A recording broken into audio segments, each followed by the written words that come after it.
Selamat pagi, siang, sore, dan malam. Berikut anggota kelompok kami dari Wisata Alam Gunung Bromo. Wisata Gunung Bromo terletak di Jawa Timur Indonesia yang ketinggiannya sekitar 2.329 meter di atas permukaan laut, merupakan salah satu destinasi wisata alam yang paling terkenal di Indonesia. Dengan keindahan lanskapnya yang unik, termasuk lautan pasir yang luas dan pemandangan matahari terbit yang spektakuler, Gunung Bromo juga menjadi daya tarik utama bagi wisatawan lokal maupun internasional. Berikut video diambil pada saat sebelum terjadinya kasus kebakaran Gunung Bromo akibat aktivitas prewedding yang menggunakan flare. Di sini kami akan menampilkan berita kebakaran di Gunung Bromo. Nih orang-orang sudah membuat kebakaran seperti ini tapi masih santai-santai nih orangnya. Nah, santai banget dong mereka. Nih.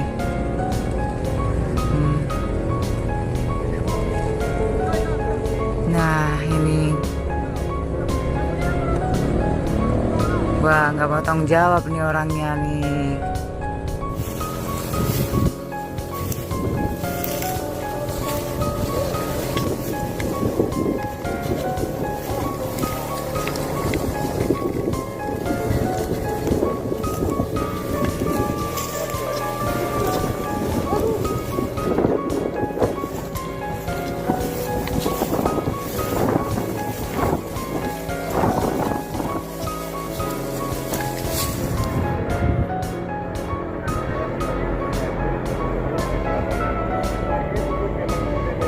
Berikut berupa video yang diambil pada saat kondisi savana Gunung Bromo sekarang sudah mulai menghijau kembali dengan adanya bekas kebakaran yang hampir sudah tidak terlihat lagi.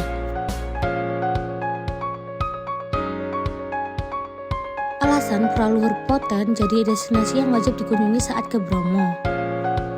Pura ini merupakan tempat ibadah suku Tengger, suku asli Bromo. Disinilah kita bisa melihat rupa kebudayaan Bromo.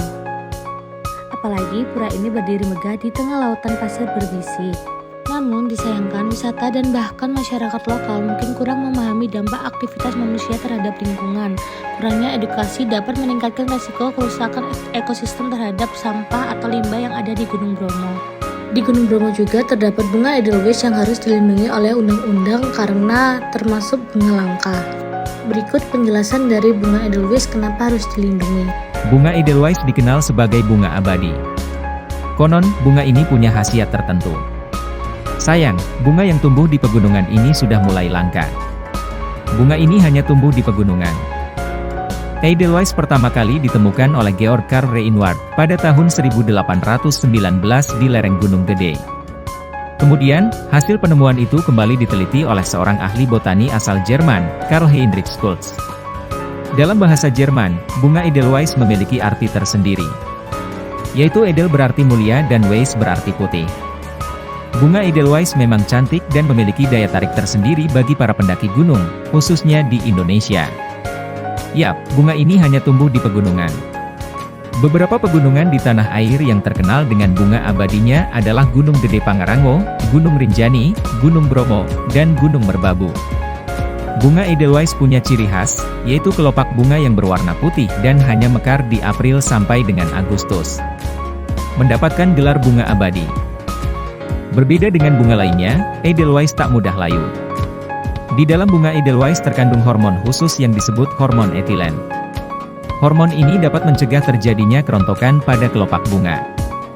Karena itu, Edelweiss dapat mekar hingga 10 tahun lamanya. Selain itu, bunga yang tumbuh di sekitar bebatuan atau tumbuh bergerombol ini punya beberapa manfaat.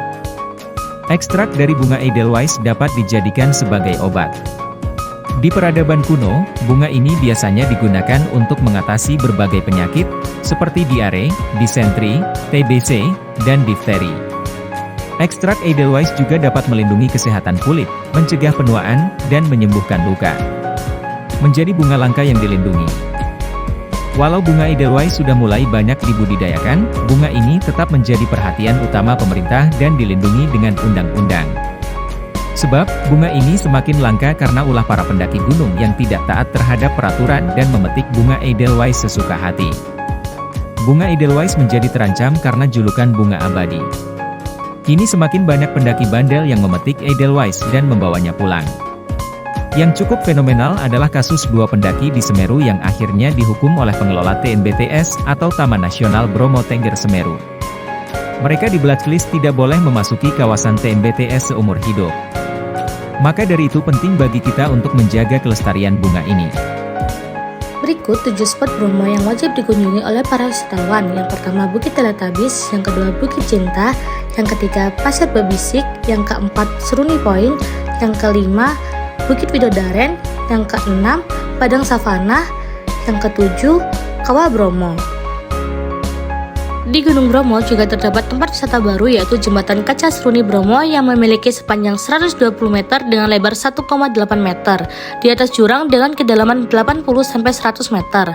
Jembatan Kaca Seruni ini dapat menampung kurang lebih 100 orang dan sudah mau selesai, sudah diuji coba oleh Gubernur Jawa Timur yaitu Ibu Khofifah dan akan dibuka pada bulan Desember 2023. Sekian dari video kelompok kami, terima kasih semua.